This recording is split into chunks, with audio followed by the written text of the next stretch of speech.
আসসালামু আলাইকুম এভরিওয়ান। আমি মাইমুনা শফিকুল ইসলাম। আর আজকে আমি একটা নতুন টপিক নিয়ে আসছি। টপিকের নাম হচ্ছে সিনট্যাক্স। এই ভিডিওতে আমরা ডেফিনেশন অফ সিনট্যাক্স পড়ব, তারপরে to prescriptive grammar, descriptive grammar, traditional grammar, functional grammar, generative grammar, তারপরে ট্রি ডায়াগ্রামস, এই সব কিছু এই ভিডিওতে আজকে আমরা পড়ব। তো শুরু করি। তো প্রথমেই শুরু করি আমরা ডেফিনেশন অফ সিনট্যাক্স দিয়ে। Syntax is the systematic study of sentence structures, how words are formed, sentences are constructed using correct grammar. তার মানে হচ্ছে সিনট্যাক্স হচ্ছে সেন্টেন্স স্ট্রাকচার, মানে সেন্টেন্সে যে যা যা থাকে, সাবজেক্ট থাকে, প্রেডিকেট থাকে, ওগুলো দিয়ে হচ্ছে সেন্টেন্সটা হয়, ওইটা স্ট্রাকচারটা স্টাডি করে। আর হচ্ছে হাউ ওয়ার্ডস আর ফর্মড, মানে ওয়ার্ডসের সাথে আমরা প্রেফিক্স লাগাই, সাফিক্স লাগাই, এগুলো দিয়ে হচ্ছে ওয়ার্ডগুলো তৈরি হয়। আর হচ্ছে কারেক্ট গ্রামার দিয়ে, মানে প্রত্যেকটা সেন্টেন্স লেখার সময় একটা কারেক্ট গ্রামার থাকে, তো ওই কারেক্ট গ্রামারটা ইউজ করে কিভাবে যে সেন্টেন্স লেখা যায় আর কোনটা অ্যাকচুয়ালি কারেক্ট গ্রামার, কোনটা কারেক্ট গ্রামার না, এই সব কিছু হচ্ছে এই ভিডিওতে আমরা শিখব। তো সিনট্যাক্স অ্যাকচুয়ালি ওয়ার্ডটা কোত্থেকে আসছে হচ্ছে একটি গ্রিক থেকে আর কি। গ্রিকে এটার মানে ছিল অ্যারেঞ্জমেন্ট। তার মানে আর এই ইংলিশে মানে লিঙ্গুইস্টিক্সে এটার মানেটা হচ্ছে অ্যারেঞ্জমেন্ট অফ সেন্টেন্সেস। লিঙ্গুইস্টিক্সে এটার মানে হচ্ছে arrangement of sentences. Syntax also analyses the structure and component of sentences. Structure and component of sentences মানে ওই যে বললাম, সেন্টেন্সের একটা পার্টস থাকে, সাবজেক্ট থাকে, ভার্ব থাকে, প্রেডিকেট থাকে, আর এগুলো হচ্ছে সেন্টেন্সের স্ট্রাকচার আর কম্পোনেন্ট। এইটাকেও হচ্ছে সিনট্যাক্স দেখাশোনা করে, এই ফিল্ডটা আর কি। আর basic component of a sentence is word. প্রত্যেকটা সেন্টেন্সের একটা ওয়ার্ড থাকে, ওয়ার্ড ছাড়া কিন্তু সেন্টেন্স হতে পারে না। আর in order to analyse we need to know the approaches in which grammar is studied. মানে সিনট্যাক্সের যদি আমরা সেন্টেন্স স্ট্রাকচারটা জানতে চাই, ওয়ার্ড ফরমেশনগুলো জানতে চাই, মানে কোন ওয়ার্ড কোথায় বসলে সেন্টেন্সটা একটা কারেক্ট গ্রামারে লেখা হবে, তাহলে আমাদের গ্রামারটি ভালো মতন জানা উচিত। So there are two approaches to studying grammar. একটা হচ্ছে প্রেসক্রিপটিভ আর একটা হচ্ছে ডেসক্রিপটিভ। প্রেসক্রিপটিভটা হচ্ছে অনেকটা আমাদের যেরকম ডাক্তারের মেডিসিনে একটা প্রেসক্রিপশন লেখে আর বলে যে এইভাবেই আপনার খেতে হবে, ওষুধটা রাত্রেই নিতে হবে, খাওয়ার 2 ঘন্টা আগে বা আধা ঘন্টা আগেই নিতে হবে, এইভাবেই খেতে হবে। এইভাবে হচ্ছে গ্রামার ও প্রেসক্রিপটিভ হতে পারে। কিভাবে? যেরকম হচ্ছে বাংলাদেশের স্কুলে দেখবা যে পড়ানোটা হয় এভাবে যে প্রথমে গ্রামারটা শেখায়, বিশেষ করে বাংলা মিডিয়ামে প্রথমে গ্রামারটা শেখায়, বলে যে তোমার নাউন্স হচ্ছে এই নিয়মে হয়, বা past tense, future tense, present tense, এগুলো হচ্ছে এইভাবে ইন লাগালে হচ্ছে প্রেজেন্ট কন্টিনিউয়াস টেন্স হয়। এরকম গ্রামারটা শেখায় আগে, তারপরে হচ্ছে সেটা দিয়ে এক্সপেক্ট করে যে রাইটিংটা ওভাবে হবে। তো এই মেথডটা গ্রামার দিয়ে শেখানো, এটাকে আমরা বলি গ্রামার ট্রান্সলেশন মেথড। বাংলা মিডিয়ামে এটা বেশি হয়, আমি দেখছি যে যারা যদি ইংলিশটা বুঝতে চায় তখন হচ্ছে তাদেরকে ইংলিশ টু বাংলা ট্রান্সলেট করানো হয়, এবং ট্রান্সলেটটা মানে সামহাউ একটু মেমোরাইজ করানো হয়, এবং এইভাবে তাদের ইংলিশটা শেখানো হয় আর কি। তো ওই মেথডটা গ্রামার দিয়ে পড়ানো এবং grammar English to Bangla translate করে ইংলিশটা শেখানো, ওই মেথডটাকে আমরা গ্রামার ট্রান্সলেশন মেথড বলি। তো এইভাবে ইংলিশটা যে পড়ানো হয় বা শেখানো হয়, ইংলিশ গ্রামারটা শেখানো হয়, এটাকে বলা হয় প্রেসক্রিপটিভ অ্যাপ্রোচ। এই প্রেসক্রিপটিভ অ্যাপ্রোচ হচ্ছে প্রত্যেকটা কান্ট্রিতে তাদের একটা নিজস্ব, এটা যে শুধু ইংলিশ গ্রামারের ক্ষেত্রে হয় তা না, এটা হচ্ছে বাংলা ব্যাকরণের ক্ষেত্রে হয়। বাংলা ব্যাকরণেও আমরা তো কথা বলি, আমরা তো বাংলা ভাষী, সেই জন্য আমরা হচ্ছে বাংলা গ্রামারটা অত খেয়াল করি না। কিন্তু কেউ যদি আমাদের এই ভাষাটা শিখতে আসে, তখন হচ্ছে তারা বাংলা গ্রামারটা শিখতে হবে, নাহলে তারা মানে বাংলা কথা বলতে পারবে না, তখন হচ্ছে তাদের জন্য জিনিসটা কঠিন হয়। তো এই প্রত্যেকটা কান্ট্রিতে, দেশে একটা ইনস্টিটিউশন থাকে, যেটা হচ্ছে তাদের নিজের ল্যাঙ্গুয়েজ কীভাবে ইউজ করতে হবে সেটা একটা ইনস্ট্রাকশনস থাকে। There are institutions in every country that tell you how to use your own language. যেমন হচ্ছে বাংলাদেশে আছে বাংলা একাডেমি। বাংলা একাডেমি ঠিক করে দেয় যে আমাদের বাংলা বানানের নিয়ম কী হবে, আমাদের কি মানে অনেক নিয়ম আছে যে এই নিয়মে কথা বলতে হবে, এইটা হচ্ছে চলিত ভাষা, এইটা হচ্ছে সাধু ভাষা, এগুলো হচ্ছে তাদের নিয়ম আছে। ওই ইনস্টিটিউশনটা হচ্ছে ঠিক করে দেয় যে কী নিয়মে তুমি কথা বলবা, কী নিয়মে তুমি একটা ওয়ার্ডের স্পেলিং লিখবা।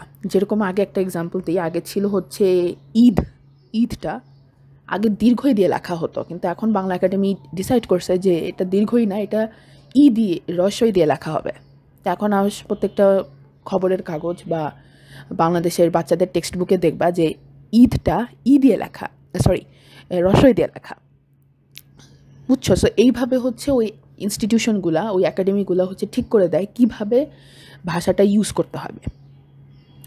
যেরকম এটা একটা এক্সাম্পল দিছি, বাংলাদেশের হচ্ছে বাংলা একাডেমি, যেরকম ইউকেতে আছে ব্রিটিশ কাউন্সিল, এভাবে হচ্ছে ইনস্টিটিউশনগুলো কাজ করে। এখানকার হচ্ছে গ্রামারিয়ান বা লিঙ্গুইস্টস থাকে, যারা হচ্ছে ভাষাবিদ, ভাষাতত্ত্ব নিয়ে পড়াশোনা করছে, তারা হচ্ছে এইভাবে ল্যাঙ্গুয়েজটা কীভাবে ব্যবহার করবে সেটা আমাদের শিখিয়ে দেয়। যেরকম বাংলা একাডেমির ওনারা আমাদেরকে বোঝায় দেয় যে এই ঈদটা কীভাবে লিখতে হবে, কোন স্পেলিংয়ে লিখতে হবে। এই অ্যাপ্রোচটা, এই prescriptive approach has no room for quick second. আমি এক্সাম্পল তেমনি দিছি, যেরকম এরা সবসময় চায় যে তুমি সঠিক গ্রামারে কথা বলো। আমি ভাত খেয়েছি, আমি ভাত খাইছি, এইটা বলার কোনো জায়গা নেই এখানে। ওই খাইছিটা হচ্ছে এদের ইয়াতে পড়ে না, এভাবে মানে তার জিনিসটাকে ঠিক কারেক্ট মনে করে না আর কি, অ্যাপ্রোপ্রিয়েট মনে করে না। কইছে কেন, বলেছে কেন, এটা বলতে হবে, কইছে কেন বলা যাবে না, বুঝছো? তো এরা হচ্ছে মানে অনেক সময় দেখবা যে গেস্টের বাসায় গেলে বা কোথাও বড় মানুষ, ধরো আত্মীয় স্বজনের মধ্যে এরকম থাকে যে তুমি যদি এভাবে বলো আমি ভাত খাইছি, তখন তারা বলো আমি ভাত খেয়েছি, বলো খাইছি কি। তো এই অ্যাপ্রোচটা যে তারা নিচ্ছে ওই আত্মীয় স্বজন বা গেস্ট, এইটাকে হচ্ছে প্রেসক্রিপটিভ অ্যাপ্রোচ বলে। এখন খাইছি আর খেয়েছি দুটাই কিন্তু দে মিন দ্য সেম, একই মিনিং, কিন্তু তাদের মনে হচ্ছে, যেহেতু তারা প্রেসক্রিপটিভ অ্যাপ্রোচটা ফলো করছে, তাদের মনে হচ্ছে যে আমি ভাত খেয়েছি এটা হচ্ছে বেশি অ্যাপ্রোপ্রিয়েট আর সঠিক, আমি ভাত খাইছি এটা অ্যাপ্রোপ্রিয়েট না। এটাই হচ্ছে প্রেসক্রিপটিভ অ্যাপ্রোচ। এরপরে আসি হচ্ছে ডেসক্রিপটিভ অ্যাপ্রোচে। এখন ডেসক্রিপটিভ অ্যাপ্রোচটা শুনেই বোঝা যাচ্ছে ডিসক্রাইব করে, তার মানে এটা প্রেসক্রিপটিভ অ্যাপ্রোচ না। মানে হচ্ছে এটা কী করে, describes the language use, language আমরা কীভাবে ইউজ করি সেটা একটু ডিসক্রাইব করে। ডেসক্রিপটিভ লিঙ্গুইস্টসরা কী করে, মানে ডেসক্রিপটিভ লিঙ্গুইস্টস ইন দ্য সেন্স যারা ডেসক্রিপটিভ ভাষাবিদ আর কি, তারা কী করে, তারা হচ্ছে observe and describe how language is used in social situations. তারা এইসবের ধারে না যে এটাকে এইভাবেই বলতে হবে, মানে সব স্তরের মানুষ আমি ভাত খেয়েছি এভাবেই বলবে, তারা এভাবে জিনিসটা দেখে না। তারা কী করে, তারা অবজার্ভ করে আর তারা হচ্ছে ডেসক্রাইব করার চেষ্টা করে যে কেন মানুষটা এইভাবে কথা বলছে, কেন ভাত খাইছি বলছে, কেন ভাত খেয়েছি বলছে না। হয়তো ওই কমিউনিটিতে বা ওই কলোনিতে হচ্ছে সবাই এভাবেই কথা বলে, তাদের ট্রেন্ডটাই এরকম। যেরকম এখানে হচ্ছে ইনফর্মাল ল্যাঙ্গুয়েজের একটা রুম আছে, there is room for informal language usage such as কইসে ক্যান। এখানে কইসে ক্যান এটা বলতেই পারে। এখন ডেসক্রিপটিভ অ্যাপ্রোচ যদি হয় তাহলে হচ্ছে ওই যারা ডেসক্রিপটিভ অ্যাপ্রোচটা নেয় তারা বলতে পারবে যে হ্যাঁ তারা হচ্ছে কইসে ক্যান বা আমি ভাত খাইছি বলে, বিকজ তাই সেই গ্রুপের মানুষরা হচ্ছে হয়তো টিনেজার বা তারা হয়তো এভাবে কথা বলে, তাদের কথা বলার ধরন এরকম। কিন্তু যদি প্রেসক্রিপটিভ হয় তাহলে বলবে না এটা ঠিক না, কইসে ক্যান ভাত খাইছি এটা ঠিক না, আসলে নিয়মে লেখা আছে আমি ভাত খেয়েছি এভাবে বলা, এইভাবেই বলতে হবে, তার কোনো কারণ শুনতে রাজি না।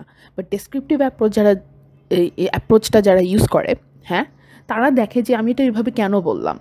হ্যাঁ আমি হয়তো একটু আমি যে বলছে সে হচ্ছে হয়তো একটা টিনেজার বা সে হয়তো এভাবে কথা বলে বা হচ্ছে সে একটা স্পেসিফিক অঞ্চল থেকে আসছে, সেই জন্য সে এভাবে কথা বলে। যেরকম হচ্ছে তুমি যদি খেয়াল করে দেখো নর্থ বেঙ্গল যদি ধরো বগুড়ায় অনেকে হচ্ছে উকাটা বেশি ইউজ করে, করছু, খাইছু, আসছু, এরকম ইউজ করে কথার শেষে। এখন যেটা যদি প্রেসক্রিপটিভ অ্যাপ্রোচে হয় তাহলে মানুষ বলবে এই আসছু খাইছু এগুলো সব ভুল, বলতে হবে খেয়েছি, এসেছি। আর যদি ডেসক্রিপটিভ হয় তখন তারা দেখবে যে এটা কেন বলে মানুষ, তখন তারা ভেবে বের করবে যে হ্যাঁ এরকম ওরা এভাবে কথা বলে কারণ হচ্ছে ওরা বগুড়া থেকে আসছে, এটা একটা, বা হচ্ছে নর্থ বেঙ্গল থেকে আসছে, এটা একটা ধারণা করবে তারা, বুঝছো? আর এটা হচ্ছে একটা ইন্ডাকটিভ মেথড। মানে ইন্ডাকটিভ মেথড বললাম কারণ হচ্ছে it draws conclusions by observing how people use the language to speak and communicate naturally। এটা হচ্ছে চারপাশে অবজার্ভ করে, তারপরে সেখান থেকে কনক্লুশন ড্র করে, আগেই বলে না যে এটা এইরকমই হতে হবে, তারা অবজার্ভ করে। সো এই যে অবজার্ভ করলো, এই যে একটা ওখান থেকে একটা কনক্লুশন বের করলো যে হ্যাঁ এরকম করে কথা বলে কারণ তারা নর্থ বেঙ্গলের মানুষ। এইটাকে হচ্ছে এই মেথডটাকে বলে ইন্ডাকটিভ মেথড, আর এই অ্যাপ্রোচটাকে বলে ডেসক্রিপটিভ অ্যাপ্রোচ। ক্লিয়ার? এরপরে আমরা শিখবো বিভিন্ন ধরনের গ্রামার। তো একটা হচ্ছে এখন গ্রামার হচ্ছে 3 রকমের হয়, ট্রেডিশনাল গ্রামার, ফাংশনাল গ্রামার আর জেনারেটিভ গ্রামার। তো ট্রেডিশনাল গ্রামারটা হচ্ছে মানে নাম, as the name Sage, traditional grammar, traditions follow করে। এটা হচ্ছে অনেকটা প্রেসক্রিপটিভ অ্যাপ্রোচের মতন। এই গ্রামারটাকে পড়ানো হয় প্রেসক্রিপটিভ অ্যাপ্রোচ দ্বারা, যে এই নিয়মেই করতে হবে। যেমন হচ্ছে গ্রামার রুলস পড়তে হবে, গ্রামার রুলস অ্যাপ্লাই করতে হবে। একটা এক্সাম্পল আমি স্লাইডে দিয়েছি, sorry, subject verb agreement, I eat rice, she eats rice, এটা এইভাবেই বলা লাগবে। আমি ভাত খাই, সে ভাত খায়। যেমন হচ্ছে আমি ভাত খেয়েছি, সে ভাত খেয়েছে, আমি ভাত খাইছি, সে ভাত খাই, এসব বলার কোনো ইয়া নাই এখানে। বা হচ্ছে আসছো না, যাও, এরকম অনেক আমরা ছোট ছোট ফ্রেজেস ইউজ করি যেগুলো হচ্ছে গ্রামাটিক্যালি মাঝে মাঝে সঠিক না, কিন্তু এই ট্রেডিশনাল গ্রামার যদি কেউ ফলো করে তখন এগুলো হচ্ছে ভুল ধরবে। কিন্তু যদি ওই মানুষের চলিত মুখের ভাষা, যেটা ডেসক্রিপটিভ অ্যাপ্রোচ ইউজ করে, তাহলে হচ্ছে তারা বুঝতে পারবে যে এইটা গ্রামাটিক্যালি হয়তো সঠিক না, কিন্তু কথাটা ঠিক। এরপরে আসি হচ্ছে ফাংশনাল গ্রামার। তো functional grammar arose because it was realized that language cannot be described using grammar rules only because language is spontaneous communication। তার মানে কি? মানে ওইটা তো গেল ট্রেডিশনাল গ্রামার। এরপরে আসছে হচ্ছে ফাংশনাল গ্রামার। ফাংশনাল গ্রামারের মধ্যে ইনক্লুড করেছে যে ল্যাঙ্গুয়েজ শুধুমাত্র গ্রামার রুলস দিয়ে বোঝানো যাবে না, কারণ মানুষের মুখ থেকে যখন একটা ভাষা বের হয় তখন মানুষ কিন্তু গ্রামার রুল ভেবে ভেবে ভাষা বের করে না। আমরা যেভাবে বাংলাটা কথা বলতেছি, এই বাংলাটা কিন্তু আমরা গ্রামার রুলস ভেবে ভেবে বের করতেছি না, এটা একাই নিজের অজান্তেই এভাবে বের হয়ে আসতেছে। আমি যে তোমার সাথে কথা বলতেছি, আমার কিন্তু কোনো স্ক্রিপ্টেড নাই, আমার মন থেকে এই জিনিসগুলো বের হয়ে আসতেছে। আমি কিন্তু কোনোবার গ্রামার ভেবেও কোনো কথা বলতেছি না, কোনো বাংলা ব্যাকরণ ভেবে কোনো কথা বলতেছি না। তো এই জন্য ফাংশনাল গ্রামার দেখে যে ল্যাঙ্গুয়েজের শুধুমাত্র গ্রামার রুলস দিয়ে বোঝানো উচিত না, কারণ ল্যাঙ্গুয়েজ হচ্ছে ইটস স্পন্টেনিয়াস, অজান্তে বের হয়ে আসে। একটা এক্সাম্পল হতে পারে ধ্যাত তুমি কোনো বাংলা ডিকশনারিতে খুঁজে পাবা না। ধ্যাত, ধুর, দেশাই, এসব কোনো ইয়েতে নাই। কিন্তু এটা কি, এটার ফাংশনটা কি, এটা মানুষ কেন বলে? বিরক্তি প্রকাশ করতে, তাই না? তো এইটা হচ্ছে ফাংশনাল গ্রামার। তো এইটা হচ্ছে বিরক্তি প্রকাশ করতে আমরা ইউজ করতে পারি। তো ধ্যাতটা হচ্ছে আমাদের এক্সপ্রেসিভ ফাংশন, মানে আমরা হচ্ছে এক্সপ্রেস করি, কি এক্সপ্রেস করি? বিরক্তি, কোনো একটা ফিলিং। অনেকে মানুষ বলে হাই, এখন এই হাই তো তুমি ডিকশনারিতে খুঁজে পাবা না। কিন্তু হাই যদি কেউ বলে হয়তো অবাক হয়েছে বা হচ্ছে। তো primary goal of this grammar of functional grammar is looking into communication. এই গ্রামারটা দেখে যে এই গ্রামারটা শুধু রুলে নিয়মে বাঁধা না, এই গ্রামারটা এটাও দেখে যে মানুষ কেন এইভাবে কথা বলে, মানুষ কেন গ্রামার রুলস অল্টার করছে, মানে কমিউনিকেশনটা দেখে মানুষের আর কি। মেইন পারপাস অফ এরা এটা বিশ্বাস করে যে main purpose of language is to have successful communication. ওটা গ্রামাটিক্যালি ঠিক না হোক, কিন্তু যদি সাকসেসফুলি কমিউনিকেট করতে পারে তাহলে হচ্ছে ওইটা ঠিক ধরা যেতে পারে। যেরকম হচ্ছে বাচ্চারা যখন কথা বলে তখন হচ্ছে দেখবা যে ভাঙ্গা সেন্টেন্স বলে। এখন ওই সেন্টেন্সগুলো কিন্তু গ্রামাটিক্যালি প্রথম দিকে ঠিক থাকে না, ভুল হয়, কিন্তু তারপরে তারা তাদের কথাটা বলতে পারতেছে আর তুমিও সেটা বুঝতেছো। তার মানে কি, এটা যেহেতু সাকসেসফুল কমিউনিকেশন করা গেছে, বাচ্চাটা তার কথা বলতে পারছে, তুমি তার কথা বুঝতে পারছো, ওকে ফাইন, এটা ঠিক। এখন এটা ঠিক গ্রামার হলো না, এইভাবে হলো, অনেকে দেখবা যে বাচ্চাদের ঠিক করতে থাকে, এইভাবে না বলে এইভাবে বলো, এইভাবে না বলে ওইভাবে বলো। কিন্তু এটা তো তারা বুঝতে পারে না যে বাচ্চাটা আসলে ওই সময় ঠিক বলতে পারবে না, কারণ তারা তো জাস্ট ল্যাঙ্গুয়েজটা বলা শিখতেছে, তাই না? তো এই জন্য হচ্ছে তাদের এভাবে ঠিক করে দেওয়া উচিত না। তারা ওইভাবে যারা ঠিকঠাক করতে চায় তারা হচ্ছে আসলে প্রেসক্রিপটিভ অ্যাপ্রোচটা ফলো করে। আর এইভাবে যারা হচ্ছে দেখে যে আমরা সাকসেসফুল কমিউনিকেশন হয়ে গেছে, আর হচ্ছে সে কথা বলেছে, আমি তার কথা বুঝতে পেরেছি, এই জিনিসটাকে বলা হয় মানে এই অ্যাপ্রোচটাকে বলা হয় ডেসক্রিপটিভ অ্যাপ্রোচ। আর ফাংশনাল গ্রামার হচ্ছে এই যে তাদের যেই এক্সপ্রেশনটা, এই ফাংশনটা, এটাকে আমলে নেয়, এটা নিয়মে বাধা থাকে না। সেই জন্য আমি লিখছি it follows the descriptive approach. Just look to whether the saying produced meaning or not. If it produces meaning, the language is functional. এটা খালি দেখে যে যদি মানে বোঝা যায়, সাকসেসফুল কমিউনিকেশন, সে যা বলতেছে আমি বুঝতেছি, আমি যা বলতেছি সে বুঝতেছে, ফাইন, হয়ে গেল। এখন এটা কারি গ্রামার হলো কি হলো না সেটা কিছু আসে যায় না। তো এরপরে আসি আমরা হচ্ছে generative গ্রামারে। Noam Chomsky came up with the term generative grammar and said, human beings have a separate facility in the brain called language acquisition device. মানে ওই জেনারেটিভ গ্রামার এই টার্মটা, এই টু দ্য ওয়ার্ড হচ্ছে নোয়াম চমস্কি হচ্ছে নিয়ে আসছে, মানে ইনভেন্ট করবো বলবো না, like he is the one who came up with the term.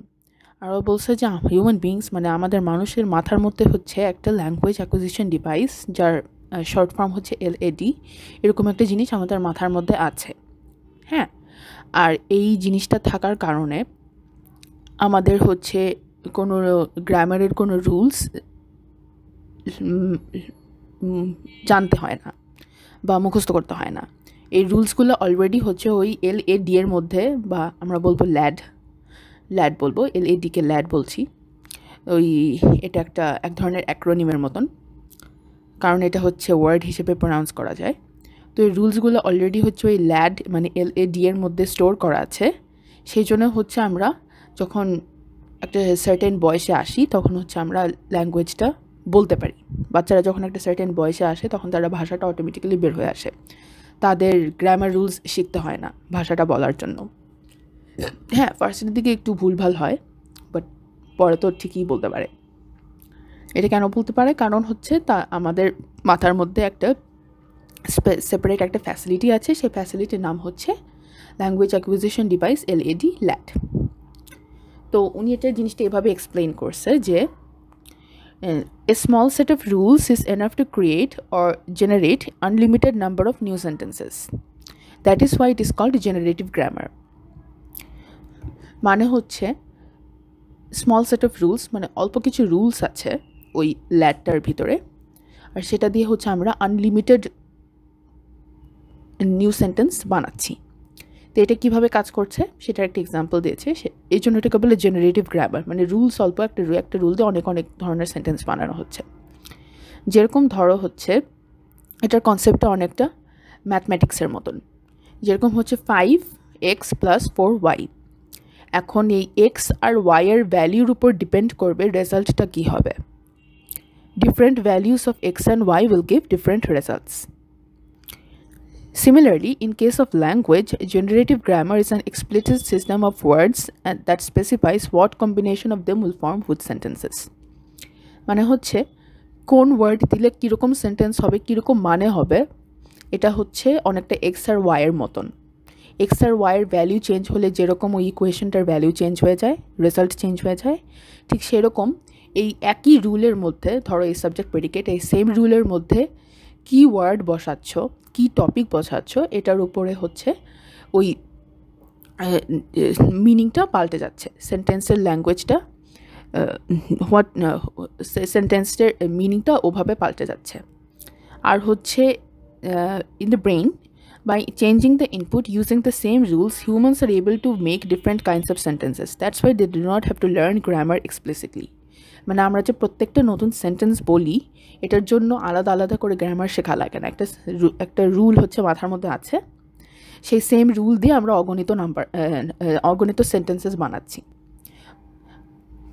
আচ্ছা, সো নোয়াম চমস্কি বলছে যে there is a set of basic elements in each language and generative grammar claims that there is a very explicit system of rules specifying what combination of those elements would result in well-formed sentences. তো এখানে ওনার এই set of basic elements যে বলতেছে, এই basic এলিমেন্টসটা বলে উনি হচ্ছে আসলে ওয়ার্ড বুঝাচ্ছে, ঠিক আছে। আর হলো মানে there is a basic set of basic elements মানে words in each language. আর জেনারেটিভ গ্রামার ক্লেইমস মানে জেনারেটিভ গ্রামার বলে যে there is a very explicit system of rules. explicit মানে হচ্ছে স্পষ্ট, মানে যেটা পরিষ্কারভাবে বর্ণনা করা হয়েছে এরকম, মানে রুলসগুলা মাথার মধ্যে পরিষ্কারভাবে অলরেডি আছে, হ্যাঁ।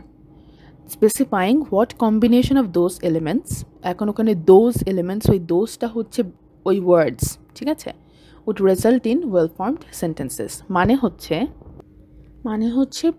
প্রত্যেকটা ভাষার হচ্ছে একটা মৌলিক উপাদান আছে, এই মৌলিক উপাদানটা হচ্ছে ওয়ার্ড, শব্দ, ঠিক আছে।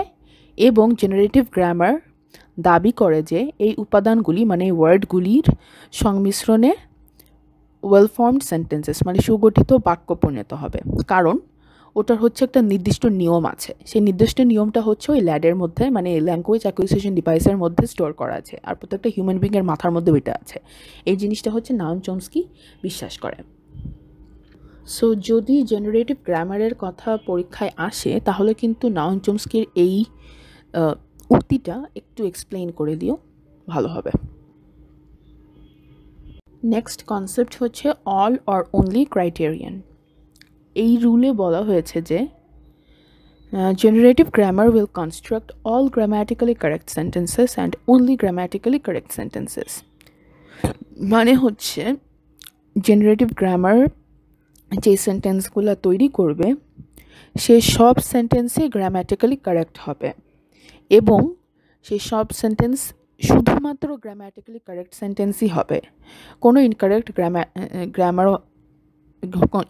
গ্রামাটিক্যালি ইনকারেক্ট সেন্টেন্স হবে না। তো এই রুলটা, এই অল অর অনলি রুলটা অ্যাডভান্টেজটা কি? অ্যাডভান্টেজ হচ্ছে this criterion allows the speaker to have a finite number of rules but construct infinite number of sentences. ছোট্ট একটা রুল থাকবে, কিন্তু ওই ছোট্ট একটা rule, finite in the sense ছোট্ট রুল না, মানে কিছু রুল, অল্প সংখ্যক রুল আর কি, ইনফিনিটি না, ইউনো। আর ওই সার্টেন নাম্বার অফ রুলস দিয়ে আনলিমিটেড নাম্বার অফ সেন্টেন্সেস বানাতে পারবা। তো আমাদের কি মনে আছে যে প্রপার্টিস অফ ল্যাঙ্গুয়েজে এরকম একটা রুল আমরা পড়েছিলাম? আর হচ্ছে like do you remember which property of language is this? মনে আছে? And which knowledge enables human to do this? সেটা মনে আছে? মনে পড়লে ওটা একটু কমেন্টে লিখে দিও, ঠিক আছে? তো এরপরে আমরা আসি recursion. Generative grammar allows recursion, meaning repeating sentences within sentences, মানে এক সেন্টেন্সের মধ্যে আরেক সেন্টেন্স বসানো যে ব্যাপারটা, এই জিনিসটাকে বলে হচ্ছে রিকারশন। যেমন ধরো, আমি একটা এক্সাম্পল এখানে নিচে দিয়েছি, তার আগে এটা বুঝিয়ে নিচ্ছি। With this property a sentence can repeat similar types of phrases within a sentence. এই প্রপার্টি, রিকারশন, এই প্রপার্টিটার জন্য একটা সেন্টেন্সের মধ্যে রিপিটিং ফ্রেজেস হতে পারে, বা একটা সেন্টেন্সের মধ্যে আরেকটা সেন্টেন্স হতে পারে। যেরকম এখানে একটা এক্সাম্পল দেখো, the book is on the table beside the bed. এখন অন দ্য টেবল এটা একটা প্রিপোজিশনাল ফ্রেজ কেন? কারণ হচ্ছে অন একটা প্রিপোজিশন, উপরে, তো প্রিপোজিশন দিয়ে যেহেতু ফ্রেজটা শুরু, সেই জন্য এটা প্রিপোজিশনাল ফ্রেজ। তো ওই অন দ্য টেবল হচ্ছে একটা ফ্রেজ, আর বিসাইড দ্য বেড হচ্ছে আরেকটা ফ্রেজ। বিসাইড হচ্ছে আরেকটা প্রিপোজিশন, অন একটা প্রিপোজিশন, বিসাইড আরেকটা preposition. So the book is on the table beside the bed, এই পুরাটা তো একটা সেন্টেন্স, তাই না? এই সেন্টেন্সের মধ্যে ওই গ্রিন কালারের যে ওয়ার্ডসগুলো ওইটা হচ্ছে একটা ফ্রেজ, আর ওই রেড কালারের যে ওয়ার্ডস ওইটা হচ্ছে আরেকটা ফ্রেজ। তাহলে কি দেখা যাচ্ছে এই রিকারশন নামের এই রুলটার জন্য, মানে রিকারশন এই রুলটা জেনারেটিভ গ্রামার অ্যালাউ করে, এই জন্য ওই সেন্টেন্সের মধ্যে আমরা একই রকমের ফ্রেজ রিপিট করতে পারতেছি। এরকম আরেকটা এক্সাম্পল হতে পারে,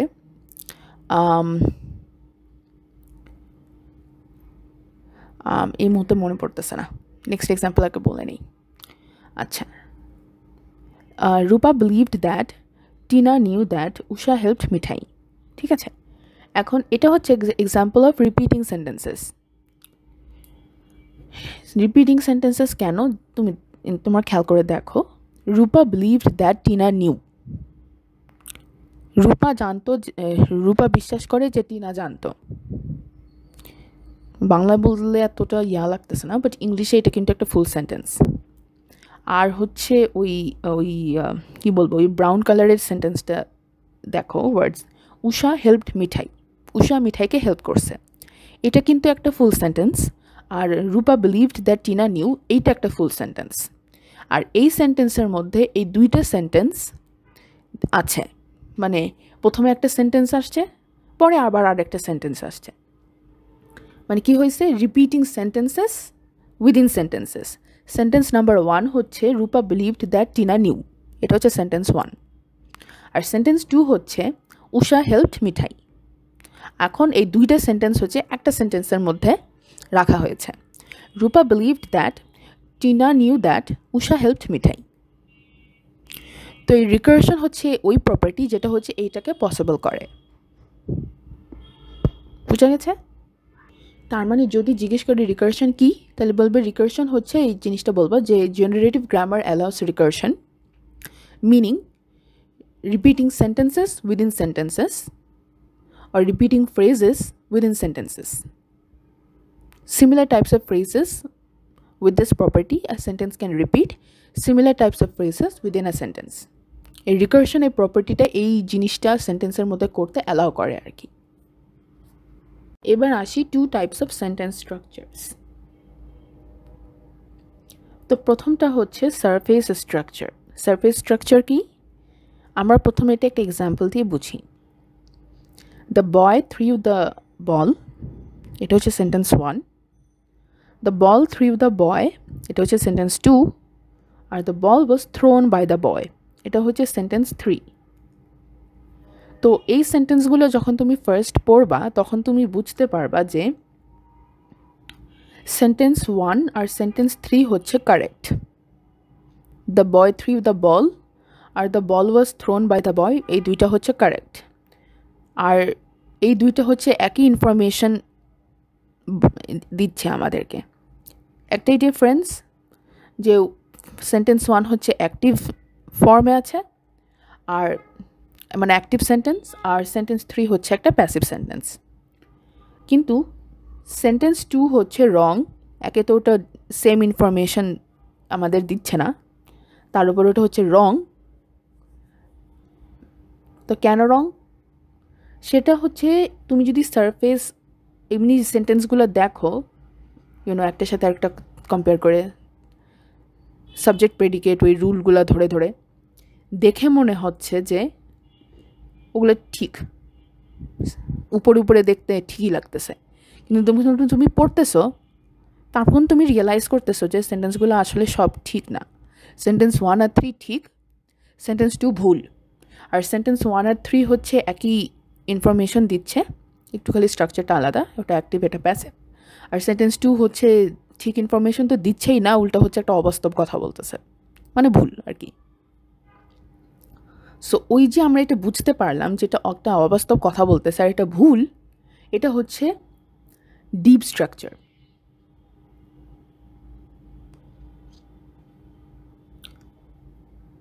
তাহলে এখন আমরা পড়ে দেখি। Surface structure is just by looking at the sentences, the component of the sentence looks similar. Component of the sentence মানে the boy threw the ball, এখানে the boy হচ্ছে সাবজেক্ট, বল হচ্ছে প্রেডিকেট, আর এখানে সাবজেক্ট প্রেডিকেট। সেন্টেন্স 2 তো একই জিনিস, the ball হচ্ছে subject, ওইটার মধ্যে একই রকম একটা ইটস দ্য সেম থিং, মানে স্ট্রাকচার ওয়াইজ দেখতে একই রকম লাগতেছে। কম্পোনেন্ট, দেখতে একই রকম লাগতেছে। আর ওখানে কি ডিফারেন্স হচ্ছে, এখানে বলের জায়গায় বয় আর বয়ের জায়গায় ball, so it's the only difference, it doesn't make a difference. কিন্তু যখন তুমি ডিপ স্ট্রাকচার দেখতেছো, মানে তুমি actually looking closer at it, একটু খেয়াল করে দেখতেছো আর কি, তখন তুমি হচ্ছে ডিপ স্ট্রাকচারটা দেখতেছো। তখন তুমি বুঝতেছো যে সেন্টেন্স 1টা আর সেন্টেন্স 3টা একই কথা বলতেছে। তুমি এটাও বুঝতেছো যে সেন্টেন্স 1টা হচ্ছে অ্যাক্টিভ সেন্টেন্স আর সেন্টেন্স 3টা হচ্ছে প্যাসিভ সেন্টেন্স। কিন্তু সেন্টেন্স 2টা 1-এর কথাও বলতেছে না, 3-এর কথাও বলতেছে না, সেন্টেন্স 2টা ভুল, প্লাস সেন্টেন্স 2টা একটা কারেক্ট ইনফরমেশনও দিচ্ছে না, একটা অবাস্তব কথা বলতেছে। এটা তুমি ডিপ স্ট্রাকচারে দেখে বুঝতেছো। সো এইটা হচ্ছে সারফেস স্ট্রাকচার আর ডিপ স্ট্রাকচারের মধ্যে পার্থক্য। এখন আমরা আসি স্ট্রাকচারাল অ্যাম্বিগুইটিতে।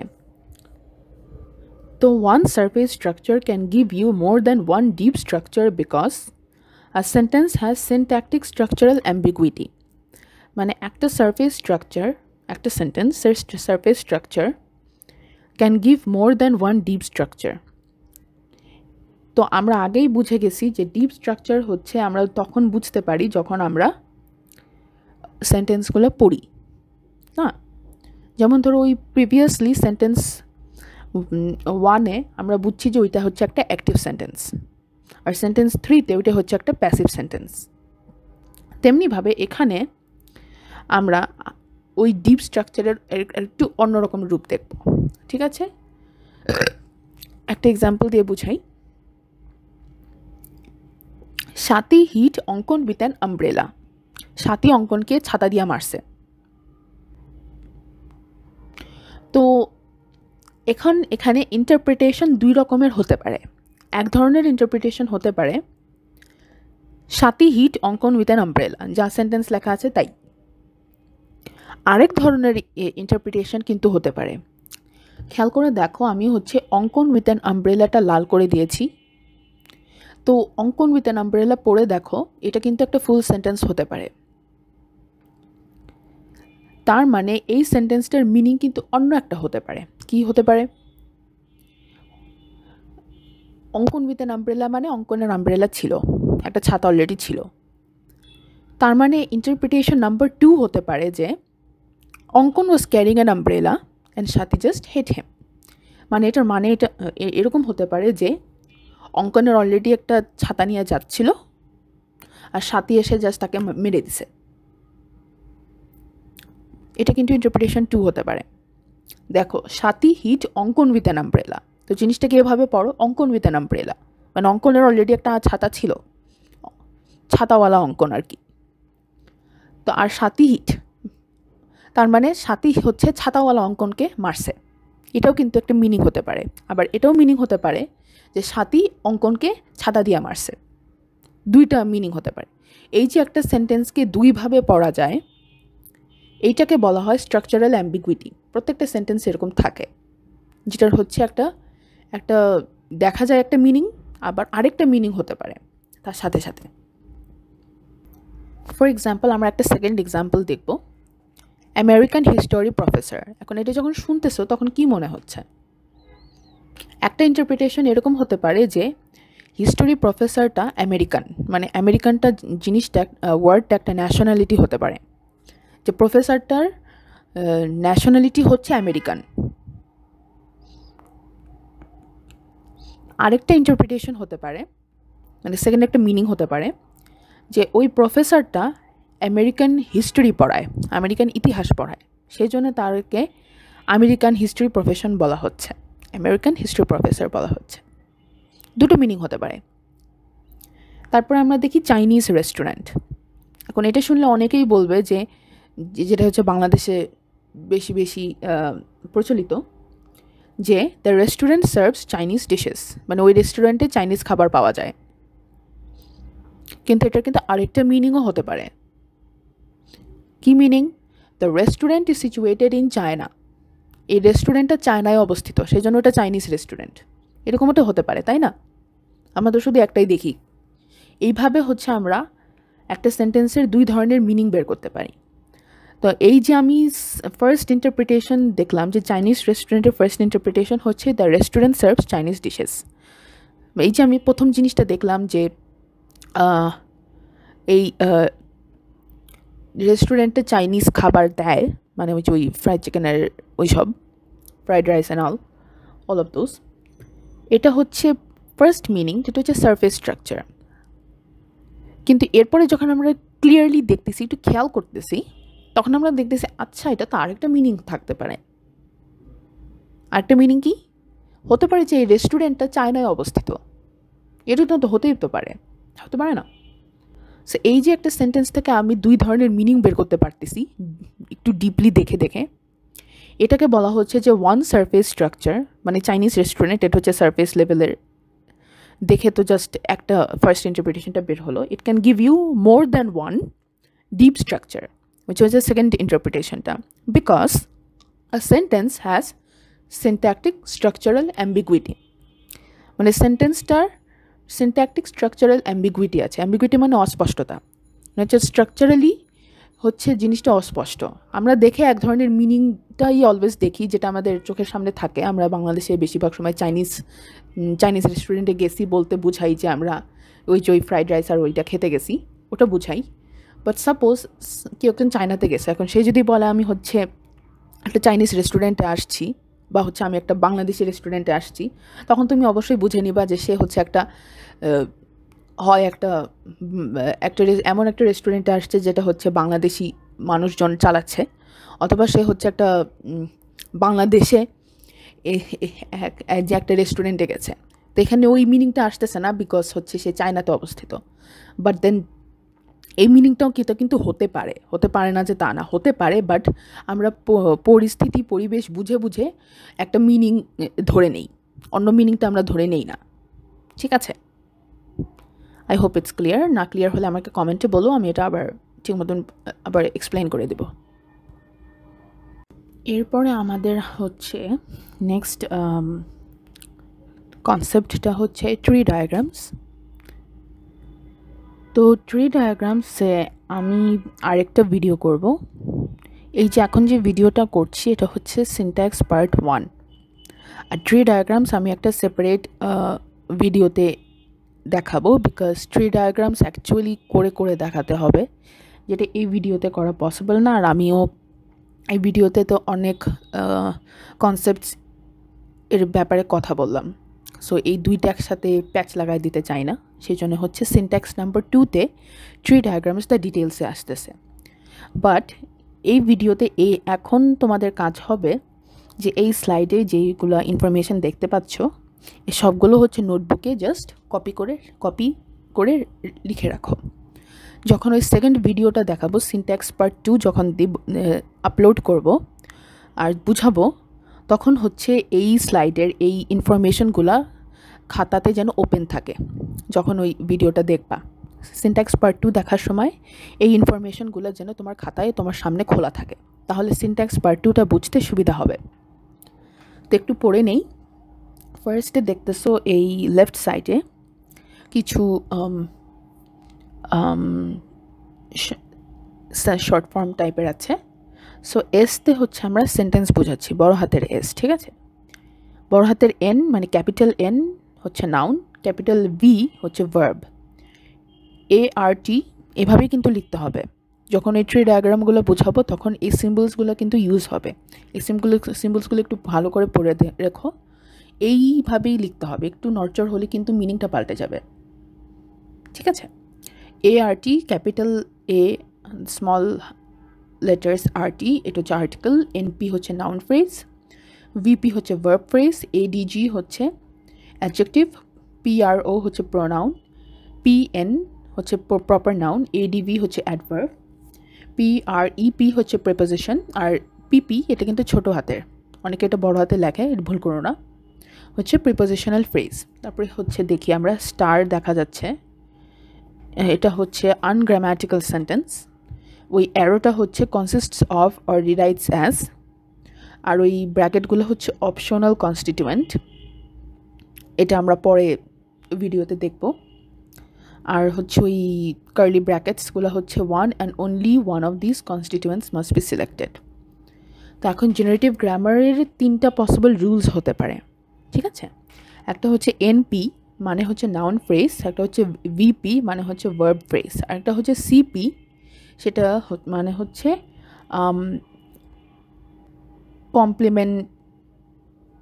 Complement phrase. তো এনপির মধ্যে 3টা কম্পোনেন্ট থাকে মানে নাউন ফ্রেজের মধ্যে। একটা হচ্ছে আর্টিকেল প্লাস নাউন, মানে হচ্ছে আর্ট এন, ART আর্ট, একটু জায়গা দিয়ে এন। আরেকটা হচ্ছে PRO প্রো, এটা হচ্ছে প্রোনাউন। এটা হচ্ছে PN মানে হচ্ছে প্রপার নাউন। তো আর্টিকেল প্লাস নাউনটা কেমন হতে পারে? আর্টিকেল হতে পারে দ্য এন এগুলা। নাউন হতে পারে গার্ল, যেমন একে এক্সাম্পল দিয়েছি দ্য গার্ল, এটা হচ্ছে article plus noun, the plus girl equals to the girl. এটা হচ্ছে প্রোনাউন হতে পারে শি, হি, হার, হিম এগুলা। প্রপার নাউন হতে পারে কারো নাম, ফারিহা, চার্লস এসব, ঠিক আছে। আর উপরে লিখেছি সিম্বলস, ওই সেকেন্ড ভিডিওতে কী কী নিয়ে আলোচনা করব সেটা একটু লিখে রেখেছি, ঠিক আছে। যেমন হচ্ছে symbols used in syntactic analysis. এই ট্রি ডায়াগ্রাম হচ্ছে এক ধরনের সিনট্যাকটিক অ্যানালাইসিস, তো ওইগুলো আমরা ওই নেক্সট ভিডিওতে শিখবো। আরেকটা শিখবো যেটা ফেস স্ট্রাকচার রুলস, তারপর হচ্ছে lexical rules, movement rules, back to recursion, complement phrases, এগুলো সব শিখব। তোমাদের কাজ হচ্ছে এইখানে যা যা ইনফরমেশন আছে এই স্লাইডে স্পেসিফিক্যালি সবগুলো কপি করে রেখে দেওয়া। এখন বুঝতে হবে না, বুঝতেও পারবা না। সিনট্যাক্স 2 যখন আসবে, সিনট্যাক্স পার্ট 2 আসলে সবটা বুঝতে পারবা। এখন জাস্ট কপি পেস্ট করে রেখে দাও। হ্যাঁ, এরপরে আসি হচ্ছে এনপি। তো নাউন ফ্রেজ মনে আছে নিশ্চয়ই। এনপির মধ্যে কি কি আছে? আর্টিকেল, তারপর হচ্ছে অ্যাডজেক্টিভ, তারপর হচ্ছে নাউন, ঠিক আছে। এটা জাস্ট মনে রাখো, এটা কি পরে বুঝাবো নি। তো আর্টিকেল বলতে হচ্ছে এন, অ্যাডজেক্টিভ মানে হচ্ছে টল, শর্ট, ফ্যাট, স্লিম এসব, আর নাউন মানে হচ্ছে বয় আর গার্ল। তো ভিপি মানে ভার্ব ফ্রেজ হচ্ছে ভার্ব ফ্রেজের মধ্যে থাকবে ভি মানে verb plus NP noun phrase. তো এই ভিপিটা ইউজ করা হয় যখন একটা সেন্টেন্স অ্যানালাইজ করা হয়। S equals to NP plus VP, এই কোয়েশ্চেনটা মাথায় রাখবা, জাস্ট মাথায় রাখো। সিনট্যাক্স পার্ট 2 আসলে সব বুঝতে পারবা। একটা এক্সাম্পল 1 দেখি। দ্য গার্ল হচ্ছে এনপি, ভি হচ্ছে saw, the girl saw a dog, so the girl হচ্ছে এনপি আর এ ডগ হচ্ছে এনপি, এই দুটো হচ্ছে নাউন ফ্রেজ, আর সটা হচ্ছে ভার্ব ফ্রেজ। তো এখন আমরা এর আগের স্লাইডে দেখলাম যে অপশনাল কনস্টিটিউয়েন্ট একটা ব্র্যাকেট দিয়ে বোঝানো হয়, তাই না? তো এখন আমরা সেকেন্ড এক্সাম্পলটা দেখি। The tall girl saw a black dog. এখন এখানে এই টল জিনিসটা হচ্ছে অপশনাল কনস্টিটিউয়েন্ট, অ্যাডজেক্টিভ, মানে এই টলটা যদি নাও থাকে তারপরেও কিন্তু সেন্টেন্সটার মেক্স সেন্স। এমন না যে টলটা যদি আমি তুলে ফেলি সেন্টেন্স থেকে এই সেন্টেন্সটার কোনো মিনিং থাকলো না, এমন না। সিমিলারলি ওইখানে দেখো এ ব্ল্যাক ডগ, এখন আমি যদি এ ডগ বলি, ব্ল্যাকটা আমি তুলে ফেলি, তাহলে কিন্তু এই সেন্টেন্সটার একটা মিনিং হবে, যেমন হচ্ছে এক্সাম্পল 1-এ। তার সেই জন্য ওই টলের দুই পাশে ওই ধরনের ব্র্যাকেট দেওয়া হয়েছে কালো কালো, মানে এটা দিয়ে বোঝানো হয়েছে যে ওই টল হচ্ছে ওই অ্যাডজেক্টিভ আর এটা হচ্ছে একটা অপশনাল কনস্টিটিউয়েন্ট। তাহলে আমার এটা কি হলো? এই দ্য টল গার্ল হচ্ছে একটা নাউন ফ্রেজ। ওই যে উপরে দেখবা নাউন ফ্রেজের একটা রুল দেখেছি ডার্ক গ্রিন কালারে। দ্য টল গার্ল, দা হচ্ছে আর্টিকেল, টল হচ্ছে অ্যাডজেক্টিভ, আর নাউনটা হচ্ছে গার্ল। আর আ ব্ল্যাক ডগ এটা হচ্ছে একটা নাউন ফ্রেজ। ওই এ হচ্ছে আর্টিকেল, ব্ল্যাক হচ্ছে অ্যাডজেক্টিভ, আর ডগ হচ্ছে নাউন। ক্লিয়ার? আমার মনে হয় this part is pretty clear. এখন এইটাকে কিভাবে ট্রি ডায়াগ্রামে লিখতে হবে এটা আমি সিনট্যাক্সের পার্ট 2-তে বোঝাবো। এরপর আমরা আরেকটা জিনিস জেনে নিই। অ্যাডজেক্টিভ মডিফাইজ দ্য নাউন আর অ্যাডভার্ব মডিফাইজ দ্য ভার্ব, ঠিক আছে। অ্যাডজেক্টিভ মডিফাইজ দ্য নাউন মানে হচ্ছে প্রিভিয়াস স্লাইডে দেখো যে দ্য টল গার্ল, আগে কী ছিল? দ্য গার্ল, এক্সাম্পল 1-এ। এখন কি বলছি? দ্য টল গার্ল, তাহলে আমরা হচ্ছে গার্লটাকে আর একটু ডিসক্রাইব করতেছি, তাই না? এখন এই সেম জায়গায় যদি আমি বলি যে the lovely girl or the Swift girl, এভাবে কিছু একটা ডিসক্রাইব করি, এইটার মাঝখানে যদি আমি একটা অ্যাডজেক্টিভ না বসে একটা অ্যাডভার্ব বসাই এরকম, আমরা যেরকম আগের স্লাইডে দেখলাম অ্যাডজেক্টিভ মডিফাইজ দ্য নাউন, ঠিক তেমনইভাবে অ্যাডভার্ব মডিফাইজ দ্য ভার্ব। তো এখন অ্যাডভার্ব তখন একটা অপশনাল কনস্টিটিউয়েন্ট হয়ে যায়। তখন এটা ইকুয়েশনটা কী হবে, ভি মানে verb equals to V plus adverb plus NP. এর আগের নিয়মটা কী ছিল, V equals to V plus NP. এখন এই ভি প্লাস এনপি এর মাঝখানে যদি একটা অ্যাডভার্ব বসে যায় সেটা হচ্ছে একটা অপশনাল কনস্টিটিউয়েন্ট। এটার একটু মাথায় রাখো, এটার ফুল এক্সাম্পল ট্রি ডায়াগ্রাম সহ সিনট্যাক্স পার্ট 2-তে আসবে। আমরা একটু ইকুয়েশনটা দেখি, ভিপি ইকুয়ালস টু, ভিপি মানে verb phrase equals to V মানে ভার্ব প্লাস পিপি প্রিপোজিশনাল ফ্রেজ, আর পিপি মানে হচ্ছে প্রিপোজিশন। এইখানে কিন্তু একটু মাথায় রাখতে হবে যে এটা ক্যাপিটাল পিপি বিকজ হচ্ছে এটা প্রিপোজিশনাল ফ্রেজ। যদি একটা ছোটো পিপি হতো তাহলে এটা অন্য মিনিং হতো। তো পি প্রিপোজিশন প্লাস এনপি। এখন হচ্ছে অক্সিলারি ভার্বস মানে হচ্ছে helping verbs, they appear in the middle of NP and VP. যেরকম আই উইল কল ইউ, উইলটা হচ্ছে অক্সিলারি ভার্ব, মুভিং কনস্টিটিউয়েন্ট, সেই জন্য হচ্ছে ওটা ওই ব্র্যাকেটের ইনক্লোজড থাকবে। আরেকটা টাইপ হচ্ছে যেটা আমরা দেখলাম কমপ্লিমেন্ট ফ্রেজ, তো এটা হচ্ছে একটা কমপ্লিমেন্টাইজার, মানে সি দিয়ে এটা বোঝানো হয়।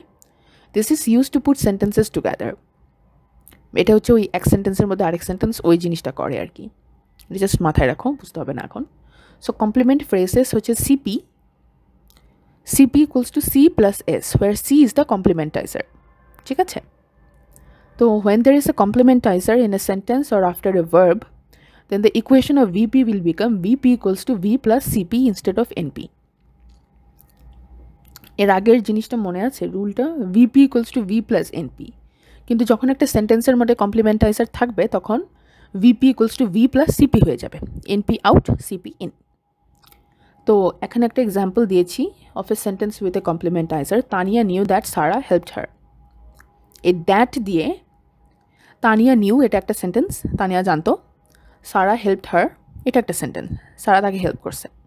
এখন এই মাঝখানে দ্যাট বসায়ে আমি দুই সেন্টেন্স এক করে দিছি, কী হয়েছে, Tania knew that Sara helped her, এই দ্যাটটা হচ্ছে কমপ্লিমেন্টাইজার। তো এটা কীভাবে ট্রি ডায়াগ্রামে একটু বুঝে বুঝে একটা ট্রি ডায়াগ্রাম আঁকাতে হয়, এই সব কিছু হচ্ছে সিনট্যাক্স পার্ট 2-তে আসবে, তখন এই রুলগুলো তোমরা আরও স্পষ্টভাবে বুঝতে পারবা। আপাতত এই স্লাইডটা আর যেখান থেকে ট্রি ডায়াগ্রাম বোঝানো শুরু করছি ওই স্লাইড থেকে এই স্লাইড পর্যন্ত এই পুরোটা একটু খাতায় জাস্ট কপি পেস্ট করে রাখো, জাস্ট কপি পেস্ট করে রেখে দাও। যখন সিনট্যাক্স পার্ট 2 দেখবা তখন খাতায় ওটা সামনে রাখবা, ওটা দেখে দেখে বুঝতে পারবা। Okay, so that's all for today. আজকে এই পর্যন্তই থাক। আমি জানি তোমাদের অনেক, আই থিঙ্ক এই জিনিসটা অনেক কনফিউজিং লাগতেছে, specially this tree diagram, but ঘাবড়িও না, ট্রি ডায়াগ্রামটা সেপারেট একটা ভিডিওতে আসতেছে, সব বুঝে যাবা। এক্সাম্পল দিয়ে যখন দেখাবো তখন সব বুঝতে পারবা। So no tension, just copy করে রেখে দাও। আর এর আগে যা যা বললাম ওই কনসেপ্ট অফ সিনট্যাক্স, তারপরে হচ্ছে প্রেসক্রিপটিভ অ্যাপ্রোচ, ডেসক্রিপটিভ অ্যাপ্রোচ, তারপরে traditional grammar, functional grammar, generative grammar, recursion, structural ambiguity, আর কি ছিল, সারফেস স্ট্রাকচার, ডিপ স্ট্রাকচার, এইগুলোর মধ্যে যদি কোনো কনফিউশন থেকে থাকে সেগুলো অবশ্যই কমেন্টে জানাবা, আমি ঠিক করে বুঝিয়ে দেবো আবার। Okay, so that's all from me today. Have a nice day. Bye bye. আল্লাহ হাফেজ। Will meet again in the next video.